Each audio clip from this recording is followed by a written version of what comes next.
Olá, pessoal do Agora Entendo. Na aula anterior, a gente viu como identificar uma equação separável e como resolver essa equação. A gente viu no nosso exemplo anterior que ao resolver a equação, a gente chegou numa solução geral daquela equação. Agora a gente vai entender o que é essa solução geral e o que vem a ser uma solução particular de uma EDO. A solução geral é uma família de curvas. Então, aquela solução que a gente viu no exemplo anterior, quando a gente chega em x2 mais y2 é igual a c, eu tenho ali uma família de curvas, porque essa constante que aparece nessa solução final, ela está em aberto para mim. Da mesma forma, eu não sei quanto que vale x e não sei quanto que vale y. Então, pela lei da função, eu consigo entender o comportamento da curva daquela função, mas eu não consigo exatamente entender um ponto específico. Aqui a gente vai estar trabalhando mais a representação geométrica e algébrica, e mais à frente, quando a gente estiver trabalhando as aplicações, nas questões contextualizadas, fica mais fácil da gente enxergar isso na prática. Em princípio, a gente vai estar trabalhando isso algebricamente. Em contrapartida, o que vem a ser uma solução particular? A solução particular, ela é a solução dessa equação, só que impondo algumas condições, seja iniciais ou seja de contorno. Vamos pegar um exemplo aqui só para a gente começar a entender. Acha a solução geral da equação diferencial, então foi dada a equação diferencial, y' menos 2x igual a 0, e a solução particular de condição inicial. Olha só, então foi passado para a gente a equação diferencial e foi passada uma condição inicial. Na verdade, nessa condição aqui, o que está me mostrando? Que quando x vale 1, o y vale 4. Então, primeiramente, eu preciso achar minha solução geral. E depois, eu vou aplicar minha condição inicial para poder chegar ao meu resultado final da solução particular.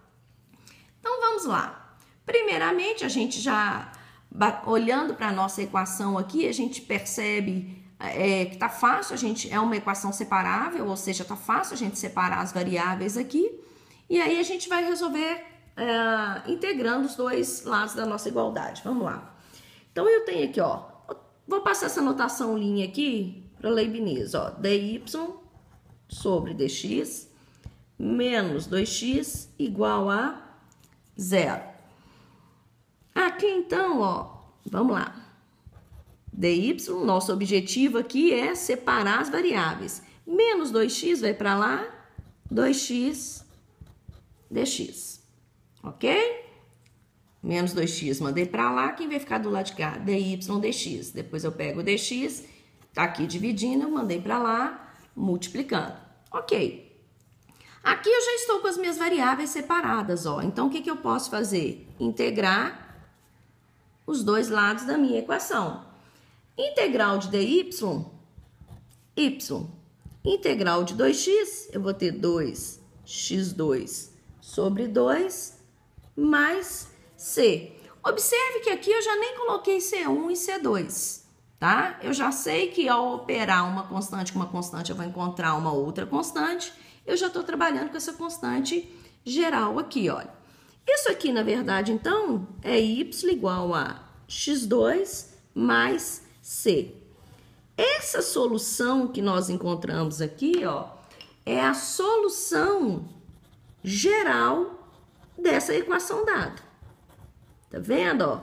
Então, quando eu penso na função x2 mais c, isso aqui é uma família de curvas, não é? Eu posso ter, olha, várias curvas com esse mesmo comportamento. Esse c aqui, olha, vai interferir na posição dessa curva. Então, olha, vamos ver agora aplicando a solução particular. O que foi me dado aqui de condição inicial? Que para x igual a 1, eu tenho que y é igual a 4. é substituição. Então, o que eu vou fazer aqui? No lugar de y, eu vou colocar 4. No lugar de x, eu vou colocar 1 ao quadrado mais c. Então, eu tenho que 4 é igual a 1 mais c. 4 menos 1 igual a c. C igual a 3. Olha só, achei o valor da minha constante. Ou seja, aqui eu consigo chegar que essa minha função aqui, olha, vai ser y igual a x2 mais 3.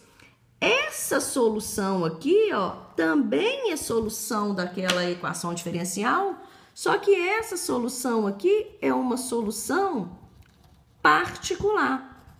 Porque a gente tá o quê? Foi imposta uma condição inicial pra gente e trabalhando com essa condição a gente chegou nessa solução que a gente chama de solução particular. Então, olha, nesse exemplo aqui, é muito tranquilo para mim visualizar a minha solução geral, que é uma família de curvas, e a minha solução particular, que é uma curva específica. Se a gente for pensar nesse exemplo aí geometricamente, ó, só para a gente, para compreensão ficar melhor aqui, ó, vou traçar aqui o eixo y, vou colocar aqui o nosso eixo x. Quando eu chego nessa solução aqui, ó, x2 mais c, eu vou ter uma família de curvas, ou seja, pode ser x2 mais 1, ó, x2 mais o c sendo 0. Pode ser, por exemplo, olha a minha família de curvas aí, olha, quantas curvas com esse comportamento que eu poderia estar traçando aqui. Então, olha, essa aqui, por exemplo, poderia ser a minha função y igual a x2, porque meu c aqui vale quanto? 0. Se eu considerar esse ponto aqui, o 3, ó, essa aqui é a minha curva da solução particular. Por quê? Y é igual a x2 mais 3. Se eu considerar, aqui pegando valores aleatórios, né? Se eu considerar esse ponto aqui menos 3, essa minha curva aqui seria qual? Y igual a x2 menos 3. Se eu considerasse esse ponto aqui menos 9, por exemplo, seria o quê? Y igual a x2 menos 9. Então, quando a gente está encontrando, ao resolver o exercício, a gente está se referindo à solução geral e à solução particular, na verdade, a gente só está diferenciando isso aqui, olha. Quando eu chego a uma solução geral, eu reconheço o comportamento das curvas, mas eu não tenho ela específica. É uma solução, o próprio nome já diz, geral. Eu não tenho altura, por exemplo, nesse caso aqui, dessa minha parábola. Quando eu aplico condições impostas, ou seja, eu quero esse comportamento aqui quando x for 1 e o y for 4, eu consigo achar exatamente a altura dessa parábola. Então, tá aí a diferença de solução geral e solução particular. Se gostaram das nossas aulas, compartilhe com os colegas e continue assistindo nossos vídeos.